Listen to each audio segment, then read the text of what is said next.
para emitir un dictamen en la materia que se le está solicitando, ¿no? Entonces, en concordancia con lo anterior, resulta indispensable formularse. En este caso, como abogado postulante, me refiero a defensa MP y asesor jurídico, que somos los que finalmente vamos a buscar a este experto, porque es necesario solicitar en primera instancia un examen pericial. Y con base en preguntas claras y previamente formuladas, después vamos a decir qué es lo que pretendo, ¿verdad?, acreditar dentro de mi teoría del caso. ¿Sí? Entonces, recordamos precisamente que el abogado postulante es el que elaboró, ¿verdad?, esa teoría del caso. Entonces, es el que sabe qué es lo que se pretende demostrar. Y entonces, esta información se la vas a hacer a llegar al perito. Y él, como experto, y se supone que también tiene una ética, te dirá si es la persona idónea para emitir un dictamen en esa cuestión, o mejor te recomienda a otra persona que sí tenga el conocimiento para peritar en esa materia en específico. ¿Hasta aquí alguna pregunta? ¿No? Bien, ahora es importante precisar también que, de conformidad con lo dispuesto por el artículo 273 del Código Nacional de Procedimientos Penales, los peritos que vayan a emitir un dictamen o que previamente lo hayan elaborado tendrán en cualquier momento acceso a los indicios a los que refirió su dictamen pericial. Esto es muy importante porque obviamente pues, deben tener conocimiento, ¿verdad?, de la materia en la cual van a intervenir, pero también aquí tiene que ver con la cuestión que les comenté en su momento, que también hagan su labor y que hagan un estudio integral de las constancias, no como ocurrió con el dictamen en contabilidad que les comenté en una audiencia por incumplimiento de obligaciones alimentarias. Entiendo también que ellos están aburridos, que están cansados, que están saturados de trabajo, pero no puedes ser tan negligente y basarte solo en la entrevista de la víctima ofendida. Bueno, creo que en este contexto ya entendimos bien nosotros que para formular nuestra teoría del caso no podemos basarlo solo en ese aspecto. ¿Por qué? Porque normalmente la víctima está afectada emocionalmente, está enojada, está triste y, ¿cómo podemos decir?, no le podemos creer al 100% lo que dice, ¿no? A veces también, o en la mayoría de los casos, mienten, ¿no?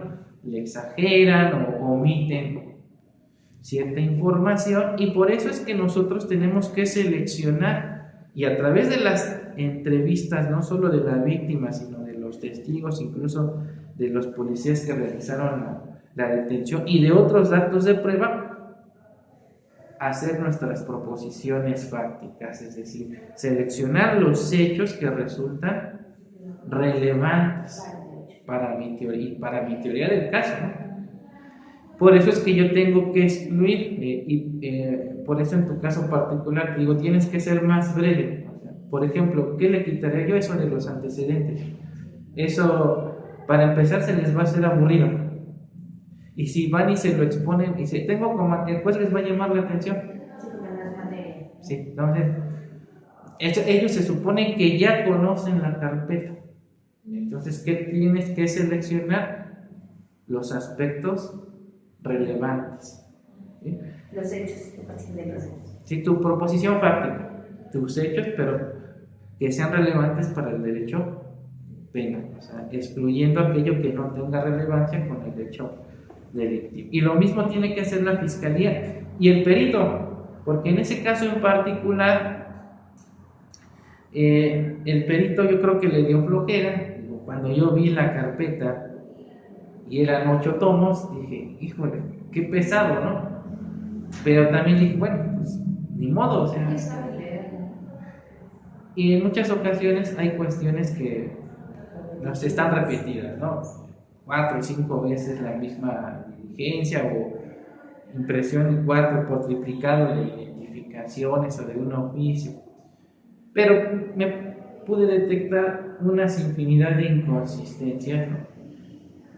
Tanto en el procedimiento, bueno, lo que es el juicio en primera instancia, en la apelación, en el amparo, omisiones por parte de la Fiscalía, y todo eso me sirvió para lograr que no se le vinculara a proceso a mi representado, pero también hice ver la negligencia por parte del perito, quien se limitó a tomar en consideración únicamente la última entrevista de la... Claro. En ese caso particular, entraba una suspensión condicional del proceso a efecto de que también mencionaron la reparación del daño porque vienen sus fracciones. Esto referente a los alimentos, ¿no? Sí, lamentablemente no se pudo llegar a ello porque como no estaba perfectamente determinado el monto a reparar por las omisiones en las que incurrió tanto la Fiscalía como el perito. El MP también fue negligente, bueno, la Ministerio. ¿Por qué?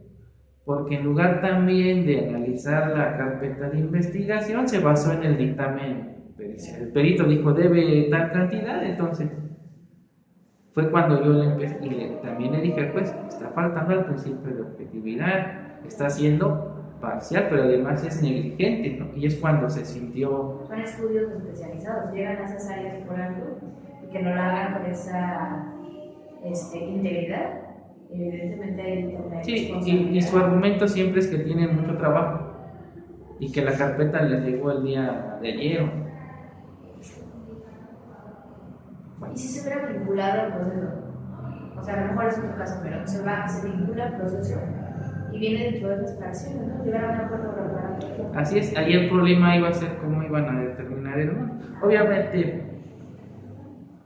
ya no se le vinculó porque hice constar esa situación y bueno, afoca tal, obra tal, y es cuando se pone nerviosa, ¿no? Y no conocía ni la carpeta, con eso te digo.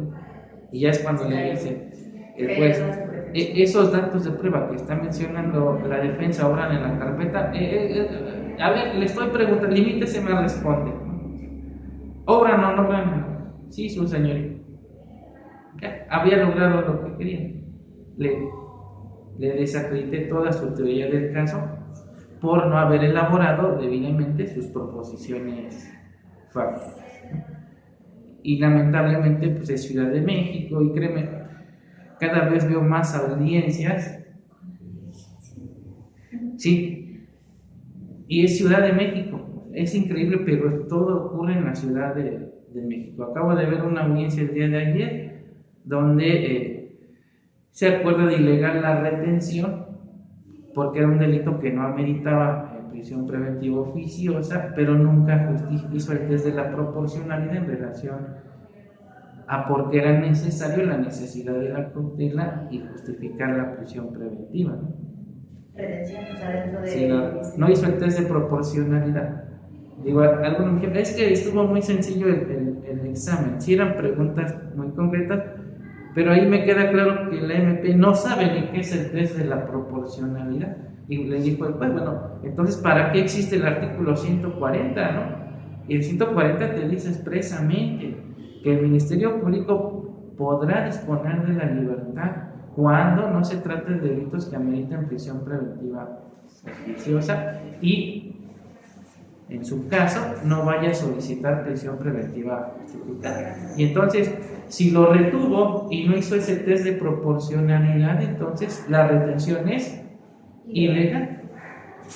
Y con eso lo dejan en inmediata. Y adiós.